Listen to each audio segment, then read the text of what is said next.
Hey, welcome back to another week of the Fantasy Baseball Waiver Wire Show. I am your host, Jason Beckner. You can find me on Twitter at jrbecks. And of course, as always, this is brought to you by fantasy6pack.net. We are on here now to week 19, believe it or not.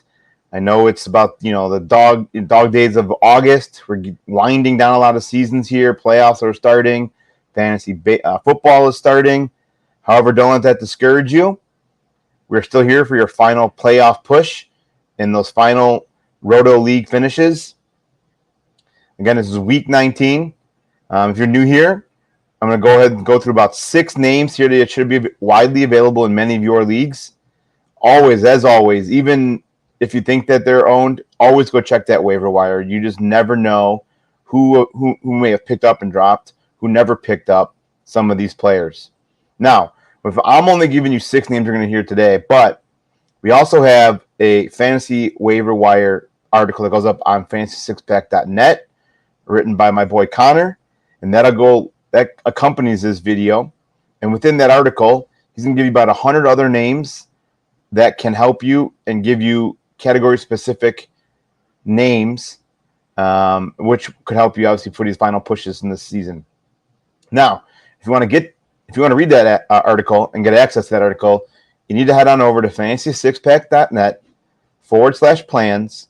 Sign up to become an all-access member, because right now is the perfect time. You're going to get access to this stuff. This waiver wire content, but you're also going to get tons of other content. Like I said earlier, fantasy football is jumping off right now. The Discord's popping with a ton of fan and subscriber related questions, whether draft questions, keeper questions, all sorts of great content on our Discord. Immediate interactions with a lot of our analysts over there. So right now it's a no-brainer to jump in and become an all-access member. But now that we've got that taken care of, let's jump in to some of the names we're going to be talking about this week. And this first one comes as a little bit of a shock, only in the sense that it's for the awful Oakland Athletics. However, it's J.J. Bleday, who's just been on an absolute tear since the All-Star break. 26-year-old Bleday has been, as I said, hot all over for 2 weeks now. It's going 19 for 53, 3 home runs, 9 RBIs. He's got a 1028 OPS, and now overall for the season, he's slashing 249, 330, 449 with 15 home runs, 45 RBIs, 57 run scores, and a steal, and that's in 483 play appearances. And like I said, that's his last 2 weeks. He's had a 977 OPS, and he's got an equal walk to strikeout ratio. So he's really locked in at the plate right now. And not just last 2 weeks. Since the All-Star break, he's got a 177 WRC plus. So as you can see, this is one of those guys that finally getting regular at-bats is kind of starting to showcase what he can do, and should absolutely be rostered in more than what he is now. He can definitely, if you just take away and don't think about the Oakland Athletics roster as a whole, and just think about Bleday getting production right now, he's a no-brainer in my opinion. Get him in those lineups. Go check those waiver wires, see if he's available. This next guy we're going to talk about now, though, is actually, what are we, middle August right now. And for some reason, Justin Martinez of the Diamondbacks is still available in over 60% of leagues. This is mind-blowing to me. One of the things that everybody struggles with every year, most people I should say, is saves, right? Chasing saves. Everybody's chasing saves, especially come August, late summer. And Justin Martinez right now is still only owned in like 40% of leagues. So if you need save help, look no further than Martinez. The Diamondbacks removed Sewald from the closer role, and Martinez has just taken over. Martinez extended his scoreless streak to 7 outings and notched his 3rd save in his past 4 appearances this past week. And then with each successful outing that he's had, he's slightly tightening and getting better and better, basically becoming the team's closer. He uses high-end velocity, which averages 100 miles per hour. That's right, averages. Let's go ahead and I pulled up his Savant page here. Look at the red on this page. This man is nasty. As I said before, the fastball velo, it's 100 percentile, averages 100 miles per hour. The average exit velo is only 86 miles per hour, which is in the 95th percentile. Not only throwing it hard, but he's limiting the hard contact. Only little bit of concern here is the walk, but I think that's just because of the small sample size right now. He's only appeared in 52 innings, and more so with the high leverage situations, the walks can be a concern, but I wouldn't be too concerned about that right now. But as you can see right now, he's thriving everywhere. So he really uses his high end velocity, his above average secondary options. He gets tons of miss the bats, gets a ton of strikeouts, which is evidenced by a 33% CSW and a 29% strikeout rate. So the fact that this man is getting saves and striking people out at the rate that he is, and he's still available in this amount of leagues, is criminal. Absolutely run to your waiver today. And if you're in a fab league, I'd be spilling the bank on him too, because Arizona's going to get a decent amount of opportunities for saves down the stretch here. Martinez looks to be locked in at that role. Get out there and get him. Next guy we're going to talk about here, TJ Friedl, Cincinnati Reds. That's right, the 2023 darling of last year, where he had a really breakout season. Has had some up and downs this year, mostly due to injury. But he's back, and he's actually been playing pretty well lately. Again, like I said, he's healthy again. He's had a recent power surge as he's hit 4 homers over his last 8 games. And prior to that, Friedl had gone deep 5 times across his first 37 contests of the campaign. So that was before he got hurt. So, and over the past 2 weeks, he slashed 273, 346, 586 with 4 home runs and 12 RBIs. He's in that loaded Cincinnati Reds lineup. Gets to play half his games in the most hitter-friendly park in all of baseball. And when he's healthy, he's proven that he can absolutely produce. Cincinnati Reds usually roll him out in the 4-hole, the cleanup spot, which gives him tons of RBI opportunities with Ellie and hitting in front of him and Spencer Steer. So absolutely go out and look for him while he's healthy. Get him in your lineups. Get that production, especially like this week. Cincinnati was home for all 6 games. That's a no-brainer. Put TJ Friedl in your lineup, all 6 games in Cincinnati in middle of August. He should absolutely be in your league or in your lineup. The next guy I want to talk about, he's actually a little bit more of a double dip here. That's because I didn't know who really to pick in this one, because it's been reported now that the Detroit Tigers are calling up 2 of their top prospects. That's infielder Jace Jung, third baseman, and Trey Sweeney, shortstop. First, I'm going to go ahead and talk about Jace Jung here, the first-round pick and the younger brother of Rangers star third baseman Josh Jung. That's right. The name sounds familiar. That's because his older brother is none other than Josh Jung. He's set to make his debut, and he hit 257, 377, 454 with 14 home runs and 60 RBIs over 400 plate appearances this season at Toledo.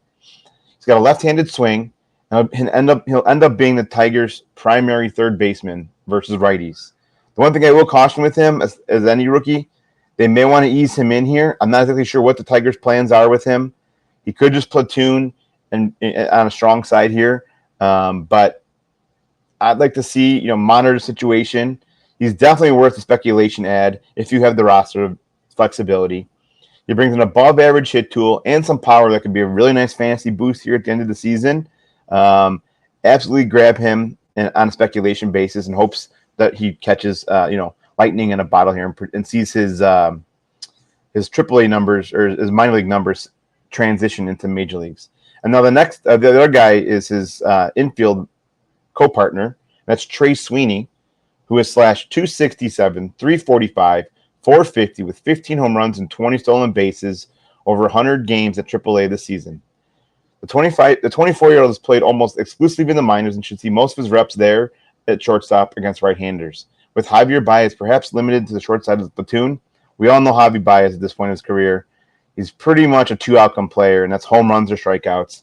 I think the Tigers are over Javier Baez. They want to, they're not playing for anything this year. What better way than get their newly acquired Trey Sweeney and see what they got in him? That's right. Trey Sweeney came over in the Jack Flaherty trade, which sent Flaherty to the Dodgers, Trey Sweeney back to the Tigers. So the Tigers clearly want to see what Trey Sweeney has in store for that organization. One thing I would caution, though, this is Trey Sweeney's third organization in 2 years, as he was traded last year by the Yankees, who drafted him. So I don't know if it's all that worth being scared over. Just something to monitor going forward. Why are all these teams shipping him out of town if he's that good, right? But that's something definitely worth monitoring. And the next guy here we're going to talk about, we're going to go from one Cincinnati Red from TJ Friedl to another now. That's going to be on the pitching side. That's good old Nick Martinez. That's right. The crafty veteran is making an appearance yet again. I feel like every year we're doing his waiver wire videos. Nick Martinez makes at least one appearance on these videos, if not multiple appearances on these videos and these waiver wire shows.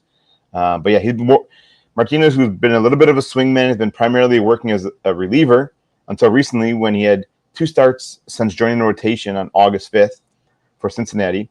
He's tossed 12 scoreless frames while giving up 5 hits and posting 12 strikeouts to no walks. Given his most recent success, it's pretty much logical that he'll stick in the rotation. And right now he's slated to face the Royals at home next week. One thing I would kind of caution with Nick Martinez, though, similar to Friedl, hitting in baseball's greatest hitter park, Nick Martinez has to pitch in the pitcher's worst hitter's park, pitcher's worst park, aka hitter's best park. But again, Martinez, that crafty veteran that shows the ability to get the job done, are also contributing a solid strikeout upside. I'd grab him, continue to ride this hot streak, and stream him against favorable matchups. I think he can absolutely, add some, again, boost on those ratios, a little bit of a boost on those strikeouts. Wins could be readily available against favorable matchups with Reds being a decent offense. Now, one last guy before we get you out of here. That's one of my favorites from 2023 again, and that's going to be Jake McCarthy of the Arizona Diamondbacks. He's been super hot this year. Over his last 17 games, McCarthy's batting .460, .477, and slugging .730 with 19 RBIs. He's become one of the hottest hitters in baseball over the last couple of weeks and seems to have taken over Alek Thomas in that depth chart order for any of the outfield spots, including a walk-off hit the other night. Jake McCarthy, we've seen him before. He had a really good 2022 and a decent 2023.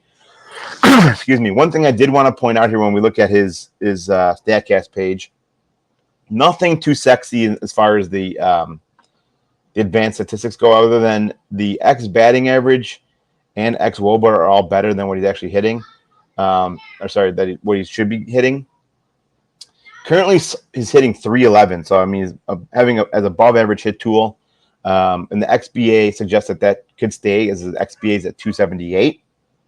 However, there's other things, and he doesn't walk a ton, but he doesn't strike out either. So he's going to put the ball in play. And one of the things I really wanted to highlight here is the speed that you're going to get out of Jake McCarthy. That's back-to-back seasons of 20 stolen bases, and he's definitely on pace to go over that now, as he's already at 17 stolen bases.